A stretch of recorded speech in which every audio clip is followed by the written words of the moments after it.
e fala também sobre os 5 bilhões e meio de reais prometidos por um dos candidatos à presidência do Corinthians.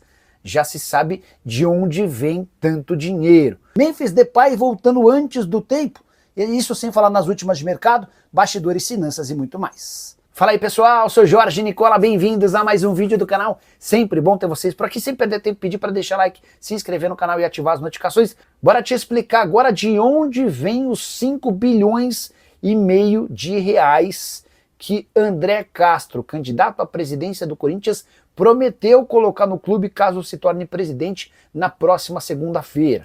Nas últimas horas, o André convocou uma entrevista coletiva para apresentar uma carta de um banco afirmando que tem 1 bilhão de dólares ou 5 bilhões e meio de reais para aportar no Corinthians. O banco é o GSP, Banco de Fomento Mercantil LTDA. Trata-se de um banco digital com sede em Goiânia e com base em dados públicos. O GSP hoje tem capital social registrado de 6 bilhões 570 milhões de reais, ou seja, é um banco capaz de aportar esses 5 bilhões e meio. Aí você vai pensar, então quer dizer que ele vai aportar praticamente tudo na iniciativa do Corinthians?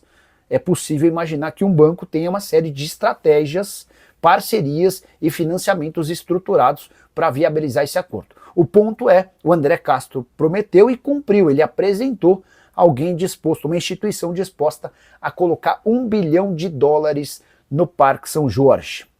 Só para completar, o texto que trata, o André apresentou uma carta do banco, e essa carta diz o seguinte, abre aspas, este investimento abrangerá não apenas a reestruturação financeira e a modernização da Arena Corinthians, mas também uma série de iniciativas estratégicas já em desenvolvimento. O André apresentou a carta, fez referências ao banco e essa carta também deixa claro que esse apoio, esse aporte de 1 bilhão de dólares fica restrito à presença do André Castro como presidente do Corinthians. Importante contar que a eleição acontece na próxima segunda-feira e são 3 candidatos. O Osmar Stabile, que é o atual presidente interino, o Roque Cittadini, que vai ser oposição, e o André Castro, que surge como uma terceira via. Curiosidade, em todas as enquetes que você procurar na internet entre torcedores do Corinthians, o André Castro aparece como o vitorioso, como aquele com mais intenções de voto. Só que a votação se dá dentro do Conselho Deliberativo, onde ele é muito menos conhecido do que os outros dois. Até por isso, o que se imagina hoje é o André como uma terceira via, tendo o Stabile com um ligeiro favoritismo em relação ao Roque Cittadini. Só para completar algumas informações sobre o time do Timão, do time do Corinthians no caso.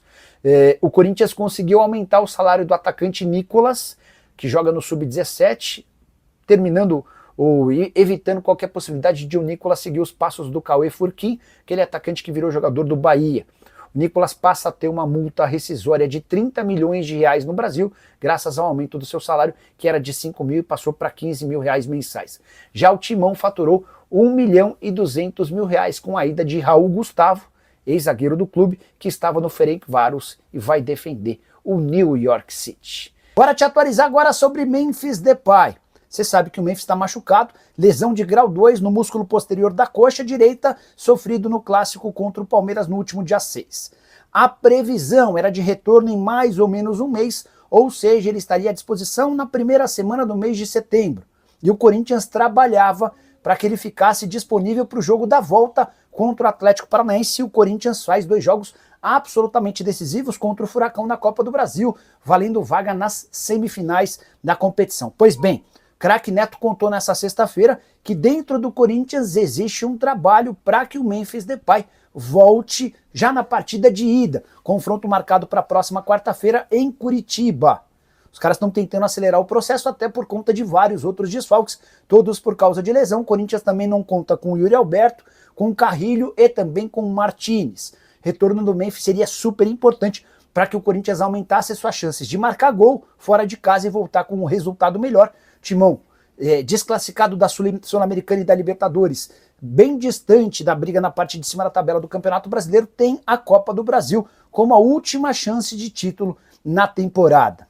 Só para arrematar, importante contar que venceu nessa semana o prazo para que o Corinthians quitasse 11 milhões de reais de bônus previstos no contrato do Memphis. Ele alcançou a meta máxima de jogos e alcançou a segunda ficou a um gol de alcançar também a meta máxima de participações em gol.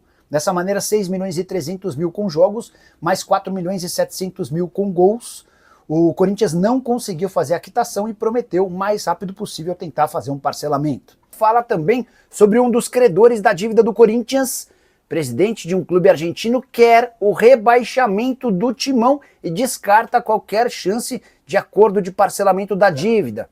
Já Ángel Romero pode estar vivendo seus últimos dias, semanas, com a camisa do Corinthians. Hora de falar sobre o Corinthians. Se depender da chance de um acordo com o Tadieres para que o Corinthians escape de uma eventual perda de pontos no Campeonato Brasileiro, já dá para dizer que esqueça essa história. Bora começar do começo. O Corinthians sofreu um transfer ban por conta de uma dívida com o Santos Laguna referente à compra do Félix Torres, certo? 33 milhões de reais. Essa punição segue em vigência porque o Corinthians não conseguiu fazer a quitação com o time mexicano. E a qualquer momento vão estourar outras duas punições, referentes a uma dívida de 40 milhões de reais com o Matias Rojas, ex-jogador do Corinthians, e referente a mais ou menos 27 milhões de reais de uma dívida com o Tadieres pela compra de Rodrigo Garro. Os dois casos já foram julgados pela Corte Arbitral do Esporte, resta apenas que essa corte se pronuncie, confirmando as punições, e aí vai caber à FIFA decidir se impõe outros 2 transfer bans ou se começa a tirar pontos do Corinthians. O Cruzeiro em 2020 chegou a perder 6 pontos. Pois bem, Andréas Fassi, presidente do Tadieres, foi perguntado pelo pessoal do UOL sobre a possibilidade de um acordo com o Corinthians, caso o Timão procure o Tadieres, para evitar a perda de pontos e sugira um pagamento parcelado. Existe chance desse acordo? Dá uma olhada na declaração do presidente do clube argentino, abre aspas, o Corinthians só pagou a primeira parcela. É uma vergonha terem o melhor camisa 10 do Brasil jogando 2 anos sem pagar. Tem que ser como na Itália. O espertinho que precisa ser rebaixado para a 2ª ou 3ª divisão, afirmou o presidente do Tadieres, que continuou assegurando que não há nenhuma chance de acordo. Ele fala, abre aspas, não há negociação de nenhum tipo sobre parcelamento. O prejuízo econômico e esportivo foi irreparável para o Tadieres. A alegação é de que você vende o seu principal jogador, imaginando que vai faturar uma grana enorme, essa grana não vem, você fica sem o jogador e sem o dinheiro, e o Tadieres tem sofrido com isso. Segundo o presidente do Tadieres, a dívida hoje é de 27 milhões de reais, o Corinthians vinha alegando que a dívida girava na casa dos 23 milhões de reais, essa diferença está relacionada aos juros que certamente serão cobrados na decisão final da FIFA. Para falar agora sobre Ángel Romero, querido por milhões de torcedores corintianos, o paraguaio pode estar vivendo as últimas semanas com a camisa do Timão. Seu contrato acaba em dezembro desse ano. E se Osmar Stabile, o atual presidente, for eleito na votação marcada para a próxima segunda-feira, que vai definir um novo presidente para o mandato tampão até dezembro de 2026, dá para garantir que Ángel Romero não deve ficar para 2026. Só para lembrar, o presidente atual e seu grupo entendem que o Romero tem um custo-benefício extremamente ruim. É alguém que ganha na casa dos 800 mil reais por mês entre salários, direitos de imagem e luvas. E que dentro de campo tem contribuído cada vez menos. Aquele Romero de raça que marcava gols importantes de outra época se transformou num Romero mais pesado, mais lento e que tem contribuído cada vez menos. Temporada atual de 44 jogos, só 5 gols e 3 assistências.